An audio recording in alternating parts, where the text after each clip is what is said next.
as a beginner, when we begin to practice meditation,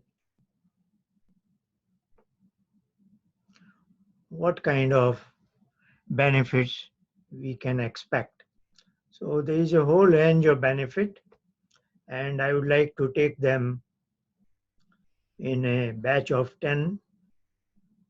I think my list is about 130 benefits. So we will basically take them in a particular sequence. So the way I look at Patanjali meditation, there are three broad stages of practice. So first, let's look at on the right side a schematic diagram that as a human being, I am a composite of body, mind, and me, myself, so to say. And that self is the owner of these two broad assets of body and mind. And this is a very singularly very important contribution of the great Vedic scientists, that there is another superimposing domain. They gave it a word called prana, which actually I will say is life force, which are very easy to visualize when I am in deep, dreamless sleep of my own conscious effort. I am doing nothing in body or in mind, but at that time, whatever is happening within this system is attributed to those non voluntary life forces. They are approximately concentrated in nervous system, in cardiac system, respiratory system, digestive system, and renal system. In Sanskrit, they have a name. If you know it, it's okay, otherwise, don't bother about it. They are named as Pran, Apan, Vyan, Saman, and Udan. So these are five forces that are working non-stop in the background. And because they are working, as and when I wish to use my system of domain of body or mind, I am able to use it. And once they stop, I will collapse immediately. So they are very vital system. And Patanjali singles out one of them, which is our respiratory system, namely breathing, which among them is relatively easier for me to influence. Otherwise, breathing is happening by itself. But what Patanjali is saying is, in meditation, our objective is to withdraw our consciousness inward, to discipline our body and then go into mind and bring it calm and be alone to my own self. That's what meditation is. But then this picture tells us very important thing, that we should not jump from body to mind direct. So that is why we discipline our body first, what is called step number one, you know, comfortable sitting posture. Then our step number two is deep abdominal breathing, because we don't want to overlook this domain. So that's why this is called asana, this is called pranayam, and then there are pratyahara, dharana, dhyan, and samadhi, what we have translated as oral recitation of the sound. Oral recitation means, my speech organ is working. So that is partly to do with body also. So that is somewhere on the outer frame of mind. Then I go further inward. Then step number four, dharana, is concentration, where I want to do mental recitation of the sound. But I admit that some thoughts somehow jump into it. And as concentration gets better and better, that there is no interruption by any other thoughts, then that itself graduates to step number 5, what we call meditation. And then further on, when even this mental recitation is done away with, nothing is happening, then I disengage from it and I am alone, my own self. That we have characterized as last step number 6 of immersion, what as if we are submerged in an infinite ocean, just the way we are when we are in deep, dreamless sleep. But in those moments of deep, dreamless sleep, even I don't have my own awareness. So, with respect to that, deep meditation will be slightly different, that I want to preserve my own awareness and I want to get to know who I am. So that is kind of self-realization, getting to know your own true self. So let's come here. This broadly schematic helps us to see what our theoretical prescription from Patanjali is and how it makes sense to us. And I am using it to say that broadly there are 3 stages of practice that a person will be passing through. Of course, finally, I want to become a proficient meditator when I am able to hit this blank mind spot and stay there for quite some time. Hitting that point is Patanjali gives it a word, alabdhakatva. Labdh is to obtain that spot. And then I should be staying there for a while. That is called anavasthitat. So these are, some of the strategies Patanjali is giving us so that we can get to this sort of inward journey. Now, as we know it, we have to go through the stages of being a beginner and then somewhere intermediate. So, beginner broadly, I will say, when you gain some confidence that you have got some ownership of your mind. When do you become an owner of your mind? When it obeys your command. You know, when like you own a vehicle, you are driving a vehicle. When it goes where you want it to go, and it stops when you want it to stop, is it not? So relatively, when you are the master of the system, you are its owner, is it not? So, of course, the greatest challenge a human being has is to be master of his own mind. And that's what meditation is helping us get to that stage, that confidence level. So, when you begin to think, yes, my mind obeys some of my broad commands, like, yes, it calms down relatively from very hyperactive zone to a relatively calm zone, then you are, succeeding as a beginner. Then at an intermediate stage, you can relatively see that you and your mind are separated. There is a distance between you and your mind.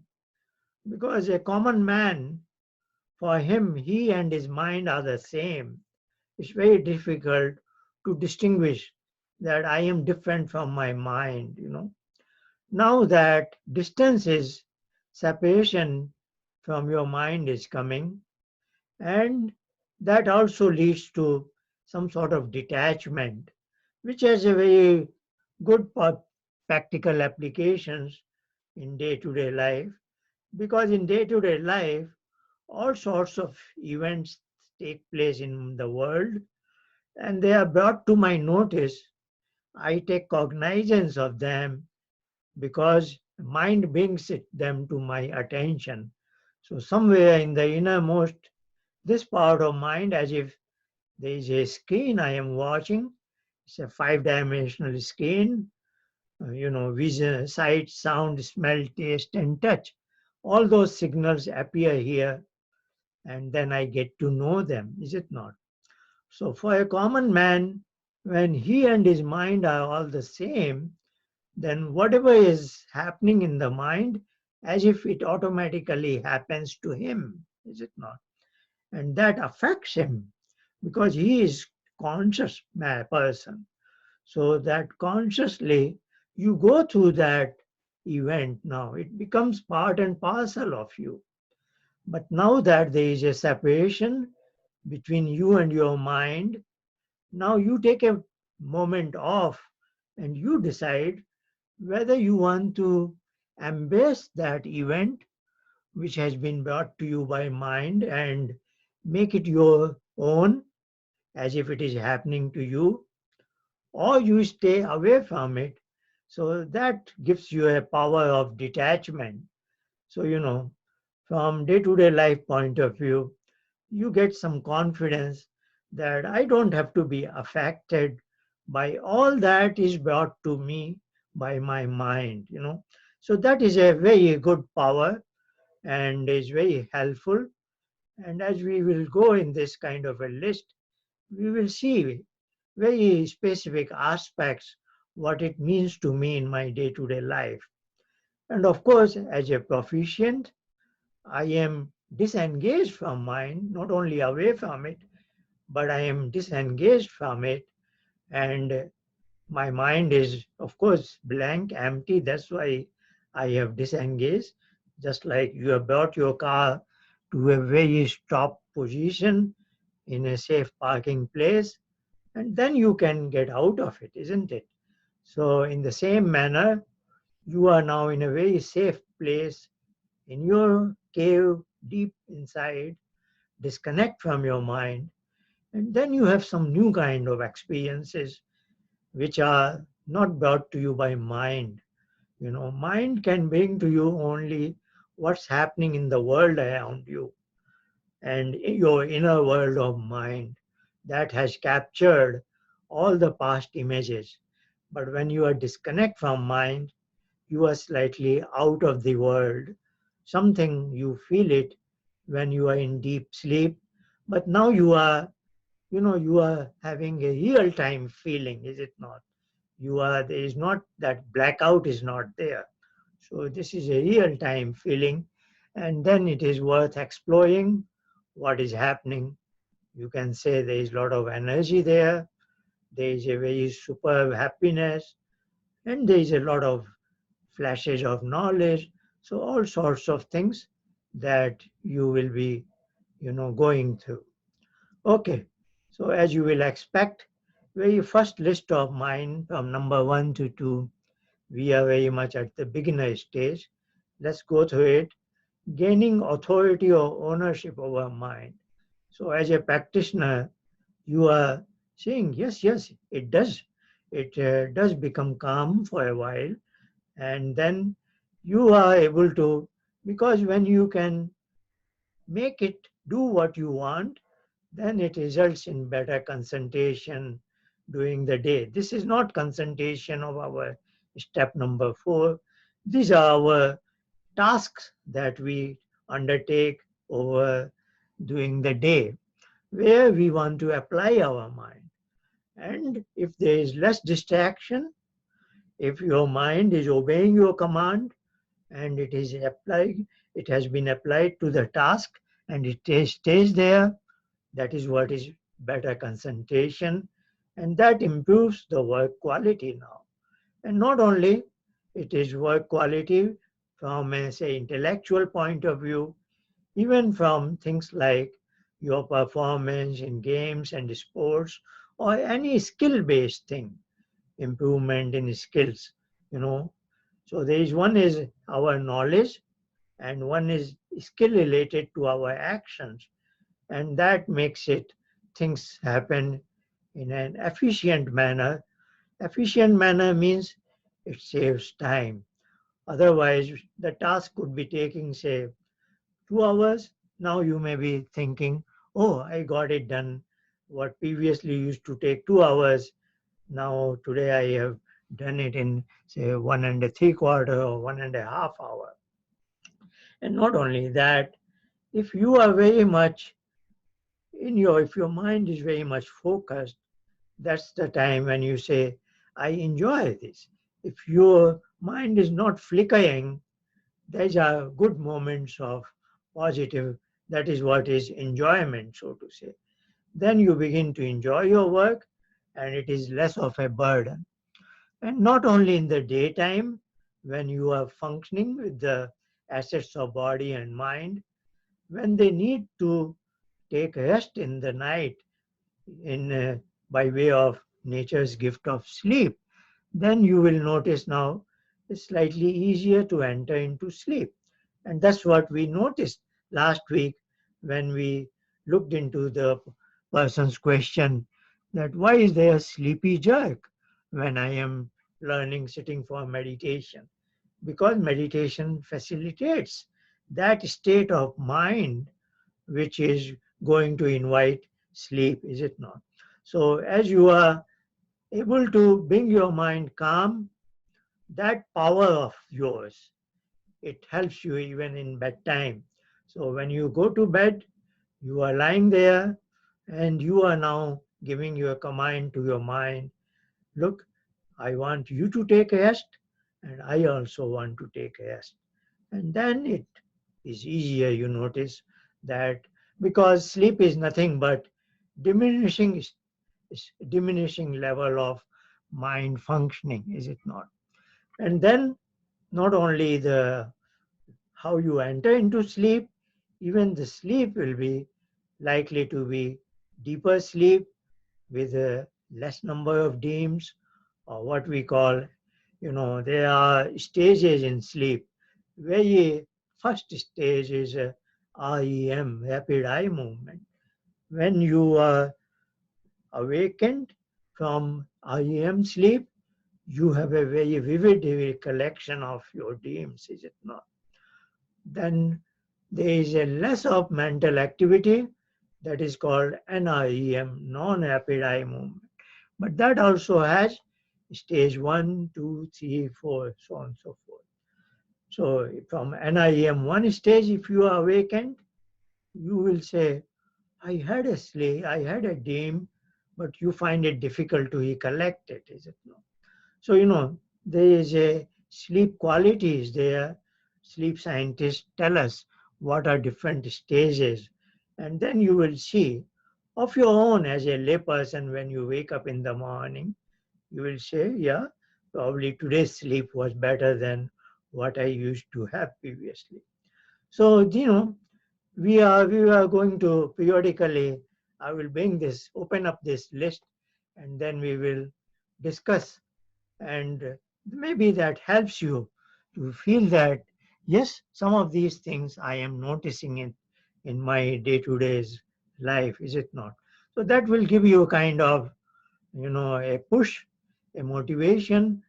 I am seeing certain landmarks on my journey that I was expecting, and that is always encouraging to, whenever a new learner embarks upon a new learning practice.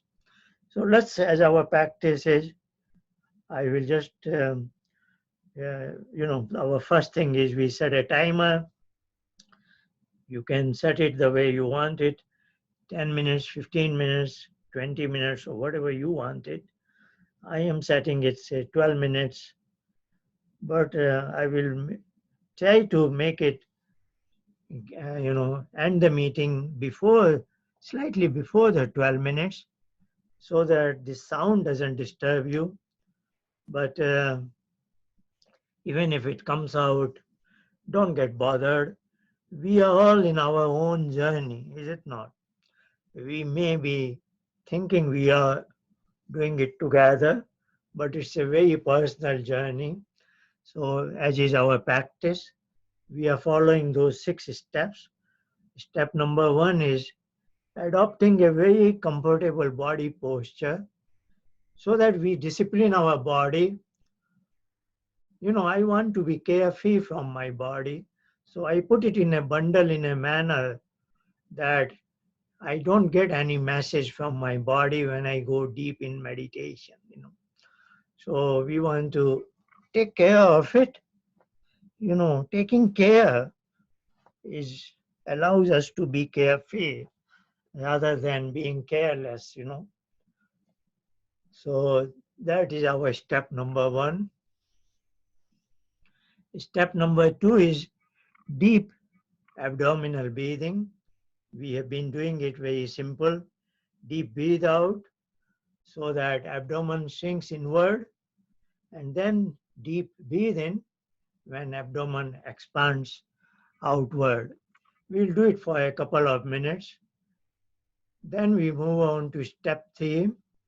That is, but before that, we take a slight pause, maybe 10-15 seconds, notionally trying to convince my mind, look, this is a vital background function, breathing. Yes, you applied your mind to influence the breathing in step number two, but now you should remove your attention from there and be convinced that it will happen by itself. So I want my mind to become carefree from body as well as from breathing. I don't want to pay any attention to body and my breathing domain anymore. Then I move on after the pause to step three. Do about a minute long oral recitation of that sound recommended by Patanjali, that is called as pranav or udgit. We recite it and then we realize we don't have to be loud really. So because we are giving the command to our own mind, so we make it very, very feeble, and then we move on to step number four, concentration. Concentration is continuing with the same recitation, but now it is at the mental level. But now we realize once in a while some thoughts come into, and then I may be carried away by a thought here and there, but then I should become slightly conscious. Look, I wanted to be in meditation with mental recitation of this particular sound. So I come back to the reference line, mental recitation. So this off and on will happen, and that is what is step number four. When this becomes better quality, this improves its quality, that there are no more interruptions by thought, then you have moved to step number five, that is meditation. So step number 4 to 5, this jump, you can say, is characterized by the fact as if there is no more thought, is it not? Or you can say it is you have succeeded from thoughtfulness to thoughtlessness, is it not? So in step number 5, when you are in meditation, you have no thoughts. It's only that mental recitation of sound in a very uniform manner. And then, even when that goes away, then you graduate to step number 6 of immersion, is it not? Samadhi. Then what is happening? Because now meditation, we looked at it as thoughtlessness, but your mind was filled with that sound. Of course, mentally reciting it. It wasn't coming out, but that word was, your mind was filled with that word, that sound, whatever you call it, is it not? So that way you could say it was your state of mindfulness, is it not? So the sixth step, number 6 now is, you will say, I have graduated from mindfulness to mindlessness, as if now I am disengaged from mind. Let's begin it with step number 2 of deep abdominal breathing. Deep breathe out,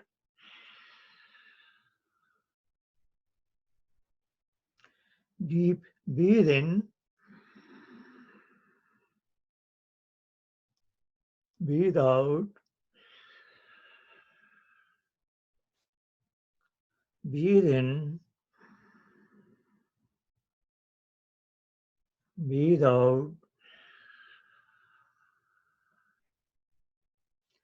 breathe in,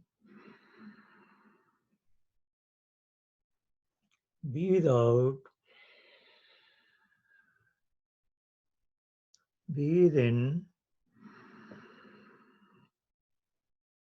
One more last cycle. Breathe out, breathe in.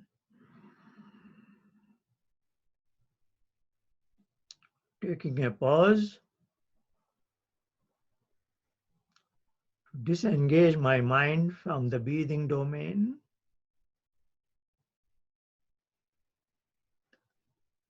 And now we are step number 3, oil recitation.